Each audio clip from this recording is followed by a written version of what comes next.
ప్రభుత్వం విమానాల రద్దుపైన ఇప్పుడు సంచలన నిర్ణయం తీసుకుంది. డీజీసీఏ దీనికి సంబంధించి ఒక కీలకమైన ప్రకటన విడుదల చేసింది. సుమారుగా కొన్ని వేల సంఖ్యలో విమానాలు రద్దయిపోయాయి. అది ముఖ్యంగా ఇండిగో విమానయాన సంస్థకు సంబంధించిన విమానాలే. అయితే దీంట్లో ఇప్పుడు DGC director general of civil aviation అధికారులు ఒక కీలక ప్రకటన చేశారు. పైలట్ల విధులపైన అంటే నేను మీకు చెప్పాను, గతంలో పైలట్లు వీక్లీ 36 అవర్స్ రెస్ట్ తీసుకోవాలని నిబంధన ఉంటే ఇప్పుడు దాన్ని 48 అవర్స్ చేశారు. అంటే 2 రోజులు మినిమం నిద్రపోవాల్సిందే. ఇక ఫ్లయింగ్ సమయం కూడా సుమారుగా వారంలో 100 గంటలు ఫ్లయింగ్ చేయాలని చెప్పి నిబంధన ఉంటే ఇప్పుడు దాన్ని కేవలం 80 అవర్స్కే కుదించారు. దీంతో ఇటువంటి చిన్న చిన్న మార్పుల విషయంలో ఇండిగో విమానయాన సంస్థ తదనుగుణంగా స్టాఫ్ని అన్నిటినీ రిక్రూట్ చేసుకోలేదు. అట్ ది సేమ్ టైం కొన్ని ఇష్యూస్ కూడా ఉన్నాయి. ఈ నేపథ్యంలోనే ఇండిగో విమానాలు 1000కి పైగా రద్దయ్యాయి. దీంతో డీజీసీ అలర్ట్ అయింది. Director general of civil aviations అధికారులు ఇప్పుడు దీన్ని సవరణలు చేశారు. పైలట్ల విధులపైన విధించినటువంటి ఆంక్షలని సడలించారు. పైలట్లు వీక్లీ రెస్ట్ నిబంధనని ఎత్తివేశారు. ఇండిగో ఎయిర్లైన్స్ సంక్షోభంతో వందలాది విమానాలు రద్దయిపోయాయి. విమానాల రద్దుతో ప్రయాణికులు తీవ్ర ఇబ్బందులు పడుతున్నారు. ఎయిర్పోర్టుల్లో ప్రయాణికులు ఆందోళన వ్యక్తం చేస్తున్నారు. ఒక రోజుకి సగటున 2700 విమానాలను నడిపించేటువంటి ఇండిగో సంస్థ సుమారుగా 1000 విమానాలు రద్దు చేసుకుంది. ఏకంగా హైదరాబాద్లోనే 100 విమానాలు, ముంబైలో 200 విమానాలు, ఢిల్లీలో 150 విమానాలు రద్దయిపోయాయి. సో ప్రయాణికులు ఎక్కడికక్కడికే ఆందోళన వ్యక్తం చేస్తున్నారు. అంతా కూడా నిలిచిపోయారు. ఏకంగా ఇందాక ఆర్టీవీతో లైవ్లో మాట్లాడుతున్న సమయంలో కొంతమంది అయ్యప్ప మాలలు ఉన్నటువంటి స్వాములంతా కూడా శంషాబాద్ ఎయిర్పోర్ట్లో ధర్నా చేస్తూ ఉన్నారు. నిన్న సాయంత్రం 7 గంటలకి ఫ్లైట్ అయితే ఇప్పుడు సుమారుగా 1 గంట కావస్తున్న 15 గంటలు 16 గంటలు గడిచిన ఇంతవరకు తమకు ఎటువంటి సమాచారం లేదని చెప్తున్నారు. మీరు చూస్తున్నారు ఆర్టీవీ స్క్రీన్ పైన. So director general of civil aviation సంబంధించిన అధికారులు ఒక ప్రకటన చేశారు. దీంట్లో subject withdrawal of instructions regarding published weekly rest. So whereas reference is invited to the above mentioned letter specifically to the paragraph stipulating that no leave shall be substituted for weekly rest, whereas in view of the ongoing operational disruptions and representations received from various airlines regarding the need to ensure continuity and stability of operations, it has been considered necessary to review the said provision. Now therefore the instruction contained in the referenced paragraph that no leave should be substituted for weekly rest is hereby withdrawn with the immediate effect. So మేము సవరించినటువంటి కొన్ని నిబంధనలకు ఇప్పుడు అనేక రకాల ఇబ్బందులు ఎదుర్కొంటున్నారు. పలు విమానయ సంస్థలు ఎయిర్లైన్స్ మాకు విజ్ఞప్తులు ఇచ్చాయి. సో తాము పైలట్లకు విధించినటువంటి ఆ రెస్ట్ నేపథ్యంలో 48 hours is the minimum rest for a pilot in a week. So వారానికి 48 గంటల పాటుగా రెస్ట్, తర్వాత ఫ్లయింగ్ టైం, ఇవన్నీ కూడా అనేక రకాల కండిషన్స్ పెట్టడంతో ఇబ్బందులు పడుతున్నాము, అనేక రకాలుగా ఇబ్బందులు పడుతున్నారు. కాబట్టి ఆ నిబంధనని ఎత్తివేశామని చెప్పి director general of civil aviation అధికారులు ప్రకటించారు. మా ప్రతినిధి నవీన్ ఉన్నారు. నవీన్, సో ఢిల్లీలో నిన్న ఏకంగా 200 పైచిలకు విమానాలు రద్దయ్యాయనే వార్తని పెద్ద ఎత్తున సంచలనంగా మారింది. హైదరాబాద్ నుంచి ఇండిగో విమానాలు ఆగిపోయాయి, ఢిల్లీ నుంచి ఆగిపోయాయి, ముంబై నుంచి ఆగిపోయాయి, కోల్కతా నుంచి ఆగిపోయాయి. డొమెస్టిక్ అయినా లేదంటే వేరే దేశాలకు వెళ్ళేటువంటి అయినా కూడా. సో ఇప్పుడు ఆ విమానాలు మొత్తం కూడా రివైవ్ అయ్యే అవకాశం ఉందా? ఈ ప్రకటనతో ఇండిగో ఎయిర్లైన్స్ ఉపయోగించి ప్రయాణం చేసేటువంటి ప్రయాణికులకి ఇదొక గుడ్ న్యూస్ అని చెప్పాలా? ఖచ్చితంగా. కానీ డీజీసీఏ తీసుకున్నటువంటి ఆ నిర్ణయమైనప్పటికీ ఇండిగో కోలుకోవాలంటే కొంత సమయం కూడా పట్టేటువంటి అవకాశం కనిపిస్తుంది. దాదాపు 2-3 రోజుల సమయం కూడా పట్టేటువంటి అవకాశం ఉన్నట్టు కూడా మనకి స్పష్టంగా అర్థమవుతుంది. ఎందుకంటే ఇండిగో ఉన్నటువంటి క్రైసిస్ నేపథ్యంలో పూర్తి స్థాయిలో ఉన్నటువంటి యాప్స్, అంటే ప్రైవేట్ యాప్స్ చాలా వరకు ఉన్నాయి. ఎందుకంటే టికెట్ బుకింగ్ చేసుకోవడానికి కొన్ని యాప్స్ ఉన్నాయి కాబట్టి ఆ యాప్స్ నుంచి కూడా ఇండిగో సంబంధించినటువంటి ఫ్లైట్ని కూడా పూర్తి స్థాయిలో అందులో నుంచి తీసేసినటువంటి పరిస్థితి జరిగింది. కాబట్టి ఇప్పుడు ఈ అంత క్రైసిస్ నుంచి కోలుకోవడానికి ఇంకా 3-4 రోజులు పట్టేటువంటి అవకాశం ఉన్నట్టు కూడా ఇండిగో సంస్థ నుంచి మనకి ఆ సమాచారం కూడా అందుతుంది. కాబట్టి ఇండిగో ఈ క్రైసిస్ సంబంధించినటువంటి విషయాలు చూసుకుంటే ఢిల్లీ నుంచి జైపూర్ కావచ్చు, బెంగళూరు వెళ్ళేటువంటి విమానాలు కావచ్చు, ఎక్కువగా ఢిల్లీ టు ముంబై టు ఢిల్లీ ఎక్కువగా సర్వీసులు కూడా ఉన్నాయి. కాబట్టి ఆ సర్వీస్ కూడా పూర్తి స్థాయిలో నిలిపివేయడం జరిగింది. రాత్రి 6:30-7 వరకు కూడా ఈ సర్వీస్ కూడా నిలిపివేస్తూ ఇండిగో ఒక ప్రకటన కూడా చేసినటువంటి పరిస్థితి నిలుపుంది. దాదాపు ఈ 48 గంటల్లోనే 400 పైగానే విమానాలన్నీ కూడా రద్దయ్యాయి. ఎందుకంటే ఈ పైలట్లకు సంబంధించినటువంటి క్రైసిస్ నేపథ్యంలోనే డీజీసీఏ తీసుకున్నటువంటి నిర్ణయం వల్లనే ఈ యొక్క క్రైసిస్ కూడా ఎదురైందని చెప్పేసి కూడా ఇండిగో ఒక ప్రకటన కూడా చేసినటువంటి పరిస్థితి నెలకొంది. కాబట్టి ఈ యొక్క నిబంధనలు అంటే FTTL సంబంధించినటువంటి నిబంధనల్లో కొంత ఉపశమనం ఇవ్వాలని చెప్పేసి ఇండిగో DGCAకి లేఖ కూడా రాయడం జరిగింది. ఆ లేఖని పరిగణన తీసుకున్న తర్వాతనే DGCA జనరల్ గా దీంట్లో చాలా విమాన సంస్థలు ఉన్నాయి. Air India, spice jet, ixigo, ఇంకా చాలా విమాన సంస్థలు ఉన్నాయి, చిన్న చితకవన్నీ కూడా. కానీ వాటన్నిటిలో కేవలం ఇండిగో మాత్రమే ఎందుకు ఈ సమస్యని ఇంత క్షుణ్ణంగా చూసింది? ఇండిగోకి మాత్రమే ఎందుకు ఈ సమస్య పెద్ద ప్రాబ్లమాటిక్ అయిపోయింది, ఇంత ఎక్స్ట్రీమ్ గా ఎందుకు అయిపోయింది?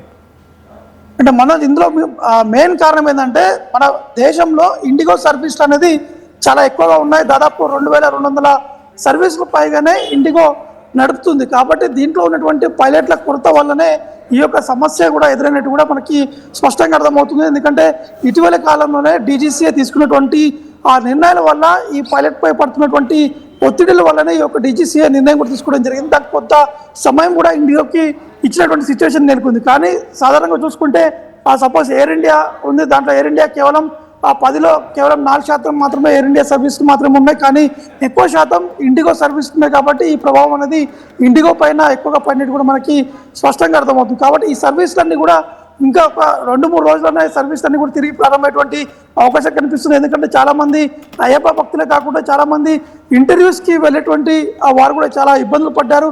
స్వయంగా వారు ఎయిర్పోర్ట్కి వెళ్ళి వారు చెకింగ్ చేసిన తర్వాతనే ఈ యొక్క ఫ్లైట్ క్యాన్సిల్ అయిందని చెప్పేసి కూడా చాలా మంది ఇక్కడ ఉన్నటువంటి ఇండిగో అధికారులు చెప్పడంతో పెద్ద ఎత్తున ఆందోళన కూడా చేసినటువంటి పరిస్థితి. 2 days నుంచి ఇండిగో విమానాన్ని ఉపయోగించి ప్రయాణం చేసినటువంటి ఆ ప్రయాణికులు మొత్తం కూడా ఇండిగో సర్వీసెస్ తో ఫెడప్ అయిపోయారు. కొంత వాళ్ళపై ట్రస్ట్ కూడా పోయింది ఇండిగో సర్వీసెస్ పైన. ఆ శంషాబాద్ ఎయిర్పోర్ట్ లాంటి చోట ఎక్కువగా రద్దీగా ఉన్నటువంటి ప్రాంతం, నిత్యం 100 విమానాలు ఎగురుతూ ఉంటాయి ఇక్కడ నుంచి. అక్కడ కనీసం స్టాఫ్ కూడా అసంబద్ధంగా సమాధానం, మాకు తెలియదని, వాళ్ళకు కూడా జీతాలు ఇవ్వలేదని రకరకాల సమాధానాలు చెప్తున్నారంట. సో కొన్ని ఈ విమానాలు ఏవైతే రద్దయిపోయాయో ఆ ప్రయాణికులకు ఇప్పుడు ఆల్టర్నేట్ అంటే వాళ్ళకు అనుగుణంగానే DGCA కొన్ని నిబంధనలు సడలించింది, విత్డ్రా చేసుకుంది.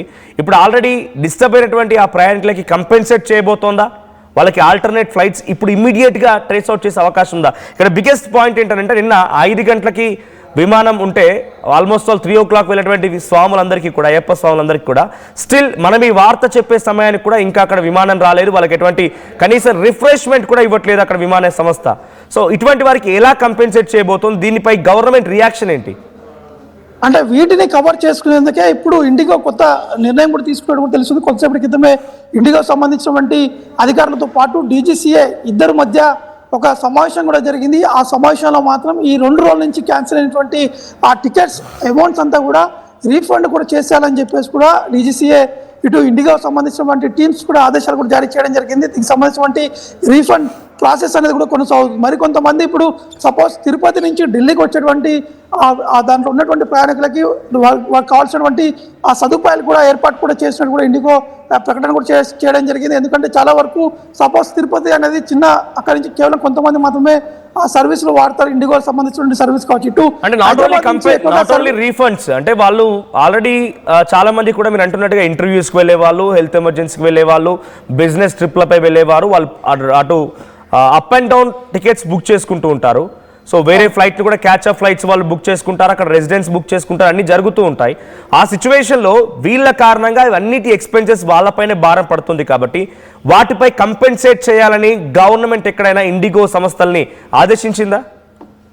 ప్రస్తుతం అటువంటి అంశాలు ఎక్కడ కూడా ఆ ప్రస్తావనకు అయితే రాలే. కేవలం ఈ రీఫండ్ సంబంధించిన విషయాలపైన కొంత క్లారిటీ వచ్చినట్టు కూడా మనకి స్పష్టంగా అర్థమవుతుంది. ఎందుకంటే ఈ ఇండిగో సంబంధించినటువంటి ఆ క్రైసిస్ వల్ల మిగతా విమానాలు అంటే సపోజ్ ఎయిర్ ఇండియా కావచ్చు, స్పైస్ జెట్ అనేది చాలా వరకు దానికి సంబంధించినటువంటి సర్వీస్ కూడా తగ్గాయి. కానీ ఇప్పుడు ఎయిర్ ఇండియా అనేది సర్వీస్ ఈ ఇండిగో క్రైసిస్ వల్ల ఆ రేట్స్ కూడా చాలా డబల్ కూడా చేయడం జరిగింది. ఎందుకంటే సపోజ్ చాలామంది ముంబై నుంచి ఇన్వెస్టర్స్ కావచ్చు, చాలామంది బిజినెస్ మ్యాన్లు ముంబై నుంచి ఢిల్లీకి, ఢిల్లీ నుంచి ముంబైకి ముందే అంటే ఒకరోజు ముందే వారు అప్ అండ్ డౌన్ టికెట్ కూడా బుక్ చేసుకుంటారు. సాధారణంగా అయితే ఆ అప్ అండ్ డౌన్ అయితే 20,000 అవుతుంది. కానీ ఈ రోజు ఉన్నటువంటి ప్రెజెంట్ సిచ్యువేషన్ చూసుకుంటే అప్ అండ్ డౌన్ 60,000 రూపాయలు ఎయిర్ ఇండియాలో ఈ యొక్క టికెట్ ప్రైస్ కూడా స్పష్టంగా కనిపిస్తుంది. అక్కడ ఢిల్లీ నుంచి హైదరాబాద్ కావచ్చు వెళ్ళాలంటే సాధారణంగా అప్ అండ్ డౌన్ అయితే 12,000, 15,000లో వెళ్ళి రావచ్చు. కానీ ఇప్పుడున్నటువంటి సిచ్యువేషన్లో కేవలం వెళ్ళాలంటేనే హైదరాబాద్కి 40,000 రూపాయల ఫేర్ టికెట్ కూడా మనకి ఎయిర్ ఇండియా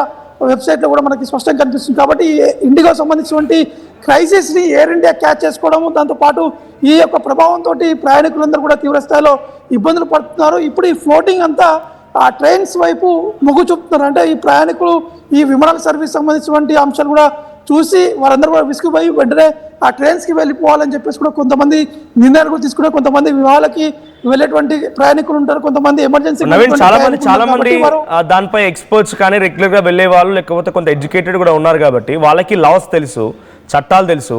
నిజంగా అక్కడ గంట సమయం లేట్ అయితేనే రిఫ్రెష్మెంట్ కోసం వాళ్ళకి అన్ని రకాల ఏర్పాటు చేయాల్సిన బాధ్యత ఆ విమాన సంస్థకు ఉంటుంది. అలాంటిది కొన్ని గంటల పాటుగా కొన్ని రోజుల పాటుగా వెయిట్ చేసినటువంటి ఆ ప్రయాణికులకి వాళ్ళ ఆటంకానికి వాళ్ళు కొంత ఓపిక పట్టి వాళ్ళ ఓపిక నశించిన సిచ్యువేషన్లో ధర్నాలు సైతం చేశారు. అటువంటి వాటికి కంపెన్సేషన్ వాళ్ళు లీగల్గా వెళ్ళాలంటే కోర్టుల నుండి ఆశ్రయించవచ్చు, కన్స్యూమర్ కోర్టుకు వెళ్ళొచ్చు, వాళ్ళు ఏదైనా లీగల్గా ఫేస్ చేయవచ్చు. దానికి ఇండిగో సంస్థ అంతగా ప్రియార్గానే వాళ్ళ కస్టమర్స్ని లేకపోతే వాళ్ళపైనటువంటి బిలీఫ్ని కాపాడుకోవడానికి ఏదైనా ప్రివెంటివ్ స్టెప్స్ తీసుకునే అవకాశం ఉందా? ఖచ్చితంగా. అంటే మనకున్నటువంటి సమాచారం ప్రకారం అంటే ఇదంతా కూడా సైడ్ ట్రాక్ చేసేందుకు కొంత నిర్ణయాలు కూడా ఈరోజు ఈవినింగ్ వరకు వచ్చేటువంటి అవకాశం ఉండేది కూడా తెలుస్తుంది. ఎందుకంటే చాలా మంది ప్రయాణికులు తీవ్ర స్థాయిలో ఇబ్బందులు పడ్డారు. దాదాపు ఒక్కరోజు కాదు, ఇది 3 రోజుల నుంచి ఇండిగో సంబంధించినటువంటి సమస్య అనేది తలెత్తింది. దాదాపు వందలాది ఆ ఫ్లైట్స్ కూడా క్యాన్సిల్ అయ్యాయి. కొంతమందికి రీఫండ్ ఇచ్చారు, కొంతమందికి అకామిడేషన్ కూడా ఇచ్చినటువంటి సిచ్యువేషన్ కూడా నెలకొంది. అంటే ఇతర రాష్ట్రాల్లో కొంత అకామిడేషన్ కూడా వారికి ఆ సేవలు కూడా అందించినట్టు కూడా మనకి సమాచారం అందుతుంది. కాబట్టి ఈ క్రైసిస్ నుంచి బయటకు వచ్చేందుకు కొంత నిర్ణయం కూడా తీసుకునేటువంటి అవకాశం ఉన్నట్టు కూడా తెలుస్తుంది మనకు. Thank you Naveen, thank you for the updates.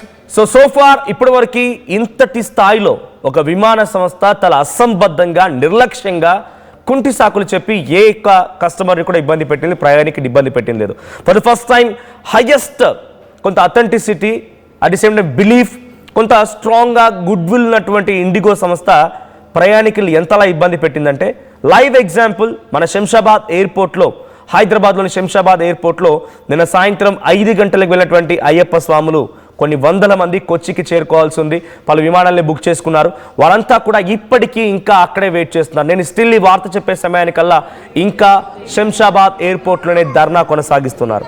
ఇంతవరకు కనీసం వాళ్ళకి రిఫ్రెష్మెంట్కి అవకాశం కల్పించలేదు. వాళ్ళకి కనీసం అంటే బేసిక్గా కొన్ని గంటలు లేట్ అయితేనే వాళ్ళకి స్నాక్స్ అండ్ రిఫ్రెష్మెంట్ కోసం ఇవ్వాల్సి ఉంటుంది. ఆ తర్వాత అదొక 2 hours దాటిందంటే lunch or dinner or tiffin provide చేయాల్సి ఉంటుంది. ఆ తర్వాత ఎక్స్టెండెడ్ అప్ టు 5 hours కనుక లేట్ అయితే అకామిడేషన్ కూడా కల్పించాల్సిన బాధ్యత ఆ సంస్థకే ఉంటుంది, ఆ ఎయిర్లైన్స్కి ఉంటుంది. కానీ ఎటువంటి